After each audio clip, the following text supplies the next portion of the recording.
Hey everybody, my name is Hayden Lapiana and I am the interior defensive line scout for Filmissart, and so I'm going to give you guys my top 15 defensive tackles for the 2024 draft season. So we're going to start off with number 15, and I'm going to wait until the PowerPoint pops up. There we go. So we'll start with number 15, which is Tuli Letuligasenoa. I apologize if I butchered that name. So Thule is a great lateral mover. He's quick. He's very strong. He's got a dense build. He consistently uses good hand placement, active hands, and arm length. He holds a spot on the line of scrimmage and has strength, balance, and arm length to consistently eat double teams. He engages with low pad level and is good in pursuit and taking good angles. So he is somebody who has played a lot of games in his career and is a great team player defensive tackle. However, he's not explosive vertically. He needs to develop his shedding technique. He tends to stand up when engaged with the offensive line. He reaches for arm tackles instead of shedding, and he's likely a two-down player at the next level. So Thule is a bit undersized, but it doesn't necessarily it doesn't hurt his game. It actually helps him because he has good leverage, as I mentioned. And so that's where he comes into play. He's a really good run stuffing defensive tackle. So next up at number 14, we have Dwayne Carter. And he is an older player like Thule. And so what I noticed with some of these older players is they tend to have a lot more good and bad because they've had to fill in multiple roles over the years. And so we're going to start off with Dwayne Carter's, we're going to start off with his pros, which he's good off the line of scrimmage. He's got a very high motor. He's got fast, active, violent hands. He has, he's active on both pass and rush downs, and he has a varied release and engagement, and he varies his pass rush moves. He's explosive both laterally and vertically, and he plays with good pad level and is active in pursuit. So when I was watching his tape, it seemed to me, and I did a little research after the fact and found out this to be true, he was a defensive end in high school, and it's very clear in the way he plays defensive tackle. So that being said, he has balance concerns. He doesn't engage his entire body to shed offensive line. I remember that being a really big issue for him. He has trouble regaining natural pad level when the play starts and he isn't set. Some players, if they're talking to the sideline, they're looking for signals, and play starts, they can immediately pop off and go. He's not one of those players, but I digress. That's a bit more of you got to be a freak athlete for those kind of things. He tries to reach ball carriers while still engaged with blockers. Again, this goes back to his shedding. He doesn't use his arm length and hand placement to create leverage. He needs to take better angles in pursuit, and he needs to finish in the backfield. Several times he reaches the quarterback and just gets a hand on him, or gets, and the dude steps up, takes one step forward and he misses. You need to finish in the backfield. So moving on, we've got Justin Rogers as my DT13, and the previous two, Dwayne Carter and Thule, are both fourth round picks or fourth round grades from me. Justin Rogers, I have a third on. I do think he'll go anywhere between the third or fourth, or potentially later. Defensive tackles tend to slide a little bit. So Justin Rogers has solid lateral movement with good vertical explosiveness.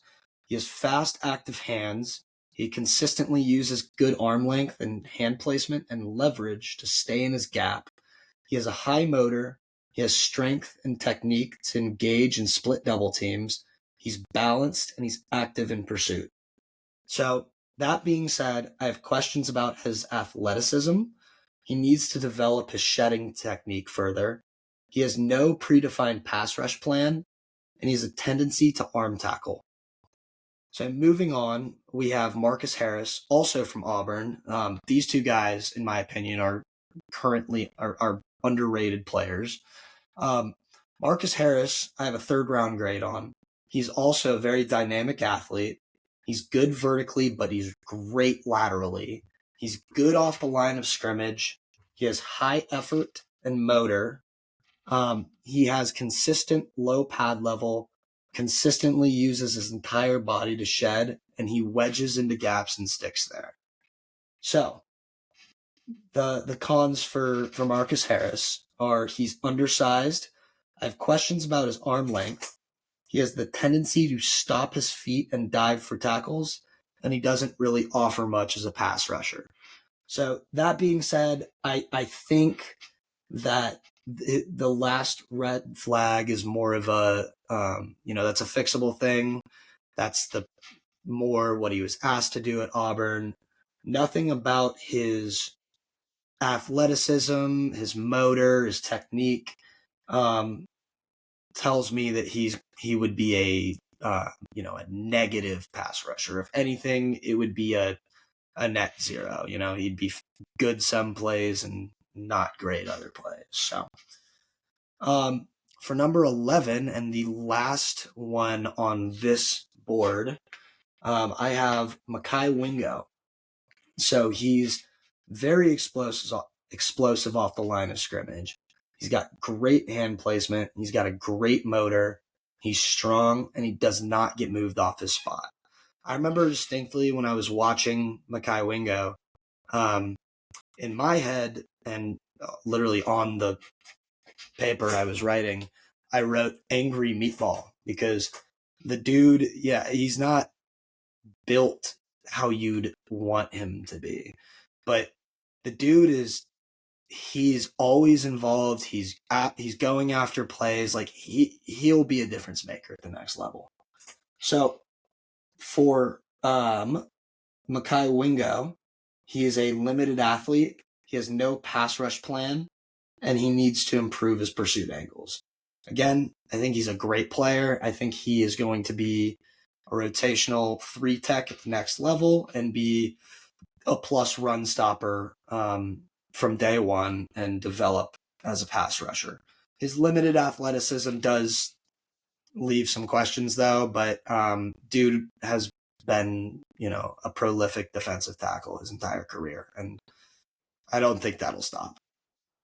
So next we have Tyler Davis, who is essentially the Clemson version of Mekhi Wingo. So he's really good off the line of scrimmage. He has active hands. He shows flashes of good placement, of good hand placement. When he has good hand placement, he's really, really disruptive in the backfield. He's great at working down the line laterally and staying in his gap and run support. So he too is limited athletically. Him and Mekhi Wingo are very similar players, I think.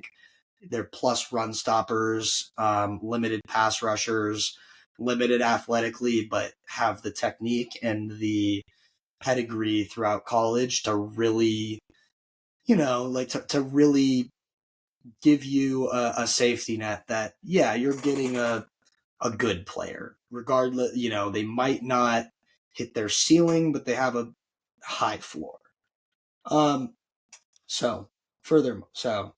Furthermore, for the cons, he's limited athletically. He lets offensive line get into his body too often. He needs to refine his hand fighting technique, and he needs to be more consistent with hand placement. Up next, we have McKinley Jackson from Texas A&M. So McKinley Jackson, he's a 1 tech. I think he's more of a run stopper, but he has definitely the upside of being a gap penetrator. He's good off the line of scrimmage. He has active hands. He shows flashes of good hand placement. When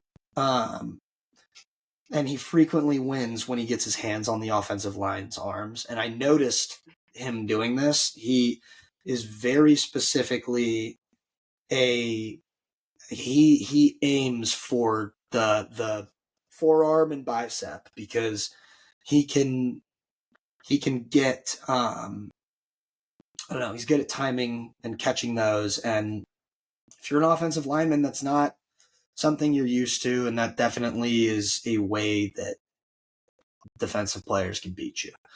And furthermore, he uses his arms to stick in his gap. At the end of the day, you want your defensive lineman to be able to clog up the offensive line and really be able to sit there and stuff runs, and he's great at that. He is exclusively a vertical athlete. He's not great, laterally. Like I just mentioned, he uses arms. So if the line is moving laterally, he can keep up with his arms on the backs of the defenders, but it's not ideal. Furthermore, he has shorter arms, which is why he needs to catch the bicep or forearm of the offensive lineman. He can't use his arm length to create leverage, so he has to do something else. But it's great that he has a strategy to combat this. So less of a red flag, but definitely something to note. He's inconsistent using leverage. He has balance concerns, and he gets moved when offensive line engage from the side. And so that last one, you'll notice that a couple more times, because that's tough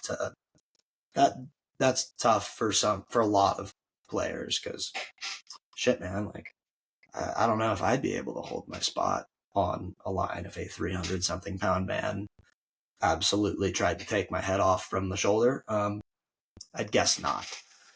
So up next, we have my DT8 Mason Smith. And this might be a little bit of a red flag for me as a evaluator, because he's only played like 20 games. Like if you're picking Mason Smith, you're picking him purely based on size, strength, athleticism, which is why I have him as high as I do, because he is just over 6'5". He is 360 or 306 pounds, so he is admittedly small, which I'll get into a bit.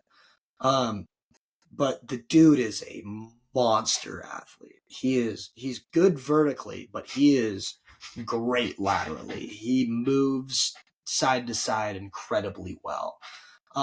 He's also really good at getting offensive linemen off their spot and then shooting the gap. And furthermore, my biggest thing for him is he's balanced, because there's a lot of dudes in just life who are 6'5", and there's a lot who are probably 6'5" and 306 pounds. But moving the way he does at that size is borderline unnatural. So as far as cons, he's raw. And honestly, like a lot of the cons are gonna kind of tie back into this, and it's, in my opinion, most likely because he tore an ACL in 2022, and he was celebrating a play, unfortunately. So that's kind of not ideal. He missed an entire season. He tore his ACL the first game of the season. Honestly, I think it was the first defensive drive of the season. So he missed that entire time, and that's why he only has played 20 games. So to go back in on that, he has inconsistent use of hands and arm length, despite being very long, having very long arms. He has inconsistent pad level. He gets moved when he's engaged from the side, and he can't escape when offensive line anchors with leverage. And then he has no pass rush plan. So the last two are kind of hand in hand. He's always relied on his athleticism. And, it unfortunately, that missing year if he has that, there's no telling. Like, the dude could be a first round player if he squares up all of his shit. But so next, we're going to go to my DT7, which is Rook or Horo. I hope I said that one right too. He is coming out of Clemson, and similar to how Tyler Davis was the same kind of player as Micaiah Wingo, Rook is the same kind of player as Mason Smith.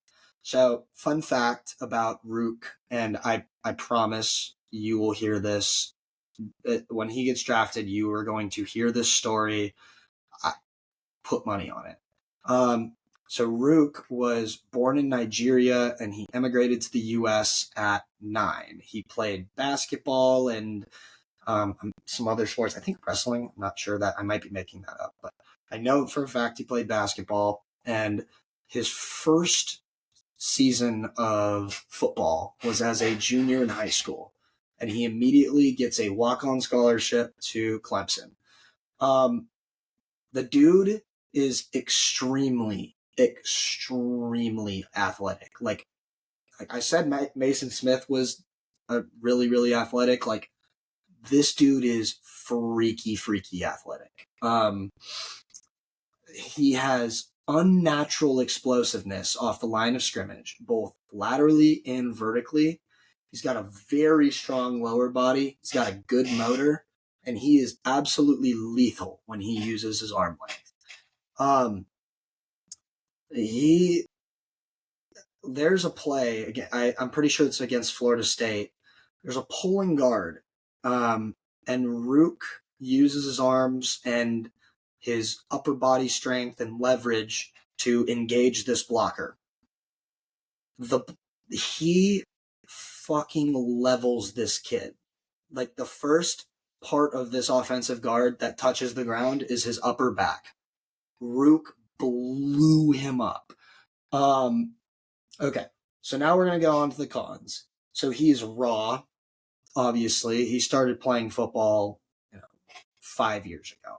He's shit, man. Like, I have played more years of tackle football than Rook has, given at a very, very, very much lower level. But it's like he's not played tackle football for a long time, so he will be raw.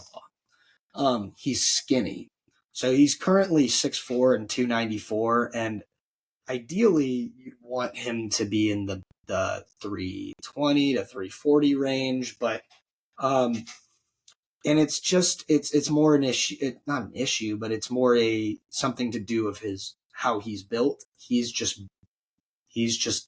got a thin build. Like, he can stand to put some weight on, but I don't think he's ever going to get into that 330 to 340 range. I think if you get him to 315, you'd be extremely happy.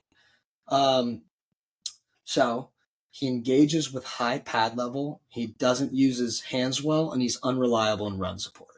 And so all of these cons tie back to him being a raw player, because all of these things require more nuanced understanding of what the offensive line is doing, what the running back is doing, what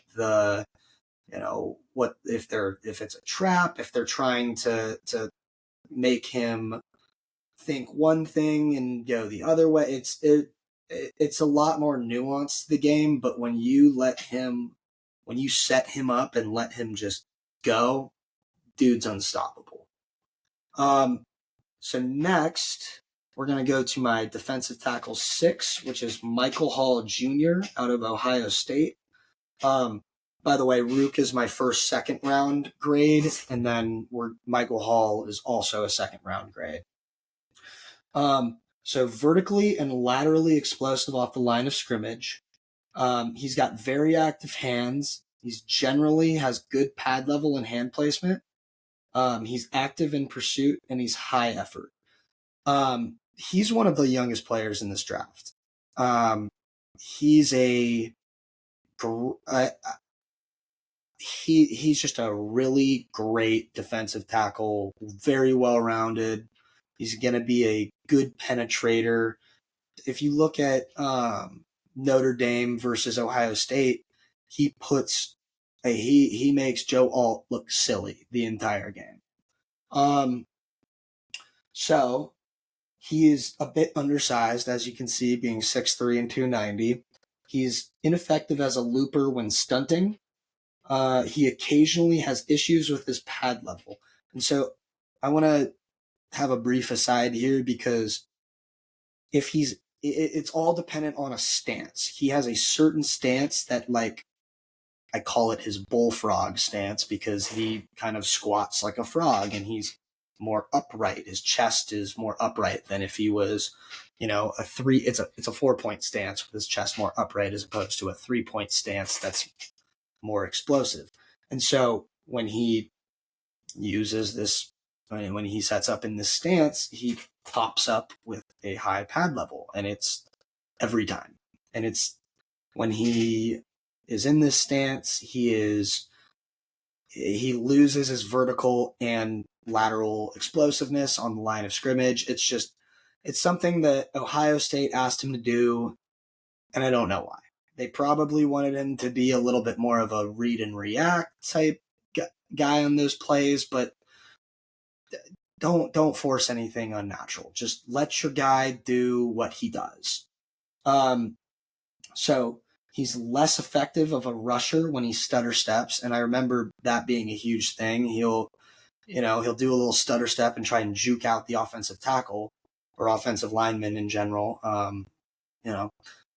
But when he does that, it immediately, like, it takes all of his explosiveness and his momentum away, and then it gives the tackle or the offensive lineman in general an opportunity to make up that ground and to get back in front of him. So that's something he needs to work on. And lastly, he has trouble with double teams. Overall, dude's I think he's going to be a very good penetrating defensive or 3-tech. He's one of those players who, like Rook, if they figure it out, if they put it all together, it's going to be a beautiful, beautiful sight. So next, we're going to go to my DT5. So that's Chris Jenkins, and I have a 2nd-round grade on him. And so I think he's going to be a really great 3-tech. Everything out of from like his attitude, his head, like how every interview I see with him, he's a team first kind of dude. And being on the defensive line, like, I want that attitude. I want someone who thinks that way, because you're not gonna you're not gonna be the star. You're not gonna be the one putting up the numbers, So I really, really appreciate his headspace and how he views the game. So going on to some other pros of his, he has very long arms. He has heavy hands when he engages with offensive line. He uses good leverage, constantly engages with hands. He's laterally explosive and he's agile. He's constantly reading and reacting and cleaning up plays. So any running backs, any quarterback that slips out, on a late run through the line, like, he's gonna clean that up. He's gonna stay engaged. He's gonna stay fighting, and he's gonna at least force that player into a position where other players will make the tackle to limit gains. Just always seems to be in the right place. So his cons are he lacks effectiveness as a pass rusher. He has the tendency to stop his feet and dive at tackles. And this is my biggest issue with him. If he sees a running back coming to, the left or right of him, instead of keeping his feet moving and tackling through the ball and moving his feet through the ball, he will stop and he will dive, which, he's got long arms. He's a strong player. Sometimes it works, but that is something that needs to be corrected. And that is in my opinion, that's his biggest issue. And then he gets moved from his spot when O-line engage from the side. And that's a hard thing to correct, or that's hard to be good at. But it's something that needs to be worked on. But like I said, my biggest issue with him is his tendency to stop his feet and dive for tackles. So next, we're going to go to DT4, which is going to be a little bit of a surprise for most people. And I have Jerjon Newton out of Illinois. And so I understand that he is, by most mock drafts, most analysts, he is a first-round player. He's their DT1, maybe 2 with Byron Murphy. And I think he's a great player. Like, I don't want anything to take away from that. My issue with him is, well, okay, let's start with the pros. So he's a very, very fluid athlete. He's great in pursuit. He's really good off the line of scrimmage. He's laterally explosive, and he has active hands. He's good at catching arms and punches and hands from offensive linemen. But that's kind of where it stops for me, because it's very, very clear that he out-athletes people. And in college, you can totally do that. If you're a superior athlete, you can out-athlete everybody. The thing is, you're going from 180, 100 plus, 150 plus D1 colleges to 32 NFL teams. So these players are a different tier of athlete than most that you will face at the college level. And sure, you're going to, being in the Big Ten, you will face NFL players. The thing is at this, like, coming into the NFL, I really, really would like to see more refined technique. And so I guess I will get into my cons now, because I've been ranting for a second. So he's inconsistent down to down. It's not drive to drive. He could have an amazing play one play, and then he can completely take the next play off. He has the tendency to engage with a high pad level. And this is, I think, his tendency to, if he doesn't get his initial move, he'll back up and kind of stay engaged, but also look for, is the quarterback running? Can I pursue and cut him off? That's great, but you got to call a spade a spade. That's what he's doing. He gets out-muscled at the point of attack. He's raw. He lacks a pass rush plan. And all those things, again, go back into what I was saying, that he out-athletes people. Again, he is a superior athlete. He's an NFL player through and through, without a doubt. NFL athlete. But because of that, his entire career, he has relied on catching hands and good hand placement, which totally, absolutely a plus. But he's relied on his athleticism, and that's not going to work as well in the NFL. So, and lastly, he has a foot injury that, they're rumors, but from rumors, I've heard that it's not as it's worse than expected. So that's my pros and cons of Jerjon Newton. I think he's going to be a great cleanup defensive tackle.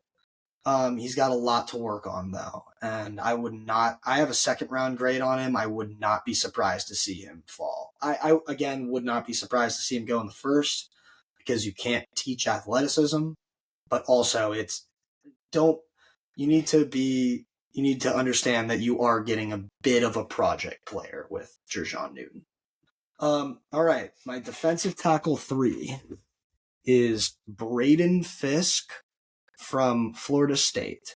And I have a second round grade on him. I could see him slipping into the first, just based on traits. And I I don't want everybody to think that I saw his combine and I'm putting all my stock into that.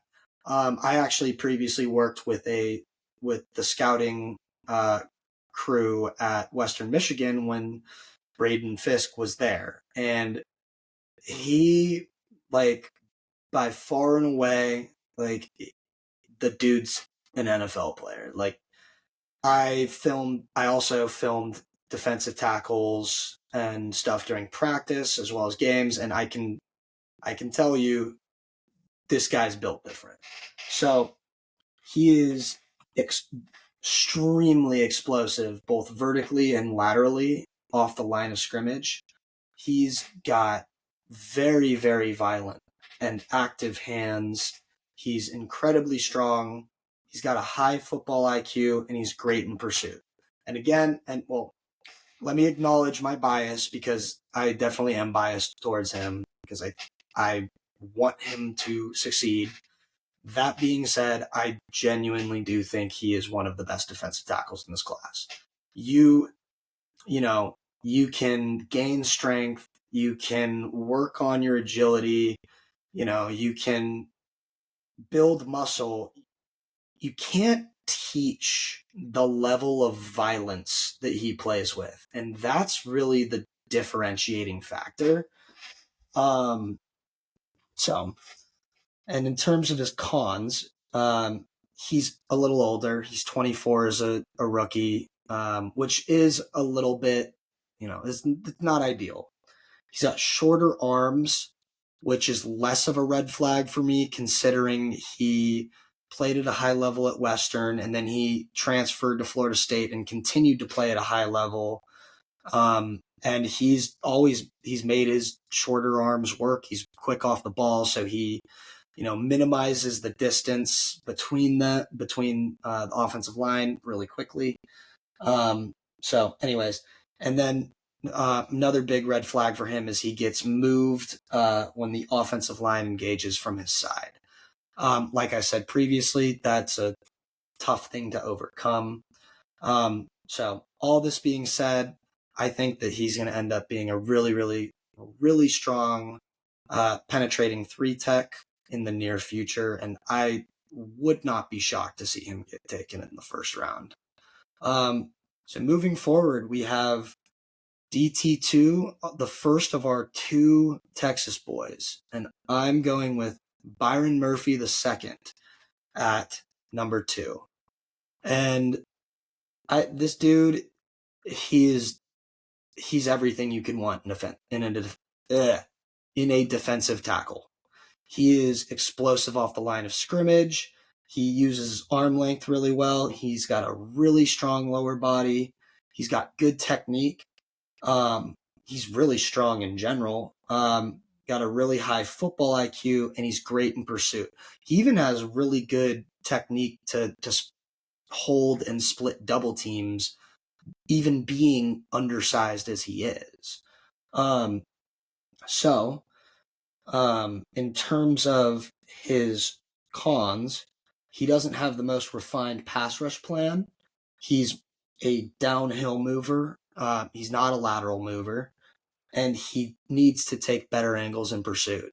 So those all might be very nitpicky things, but he's definitely a better penetrating 3-tech, and you might want to rotate him in a little bit as more of a pass rush specialist initially. I mean, he's gonna hold it down regardless. But if you have a stronger D line, you might want to get him acclimated a little bit more, and just have him be a penetrator. But all in all, phenomenal defensive tackle, tested extremely well, and will be a great player at the next level.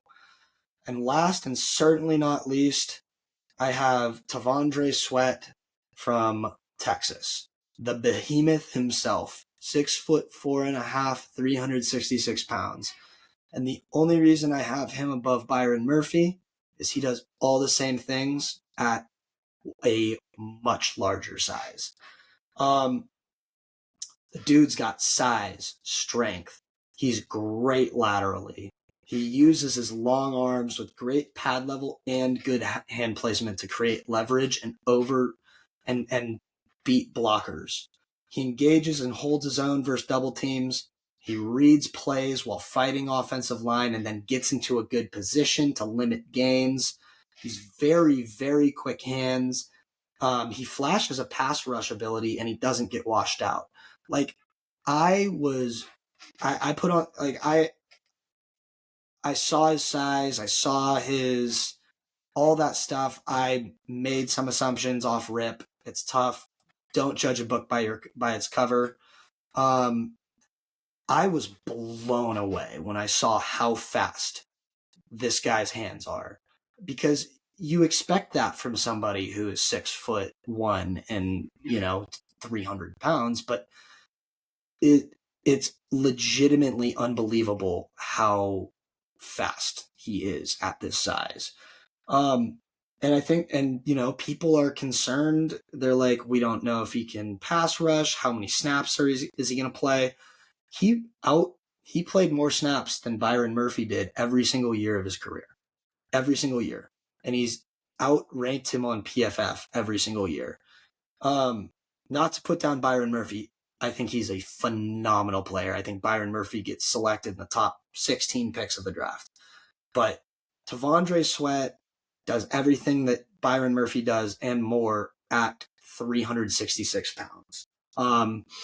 And I really think he gets drafted in the first round.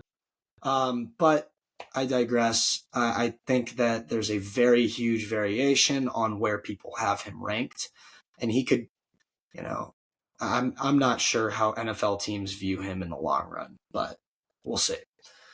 So as far as his cons, he needs to refine his pass rush plan. And then there are debates on whether he's a 2-down player. And I've made my stance clear. He's not, in my eyes. He is he's effective as a pass rusher. He plays pass rush snaps.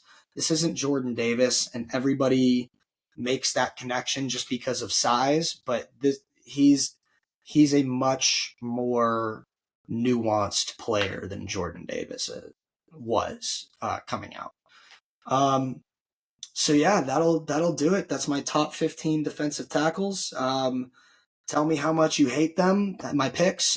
Tell me how wrong I am. But just give me all the feedback you can. This is my first official position ranking as a draft scout. So I'm always looking for perspectives I didn't consider or other things. But feel free to shoot me a follow on Twitter at Hayden Lapiana 32, and I appreciate you guys for all tuning in, and I'll see you all in the future.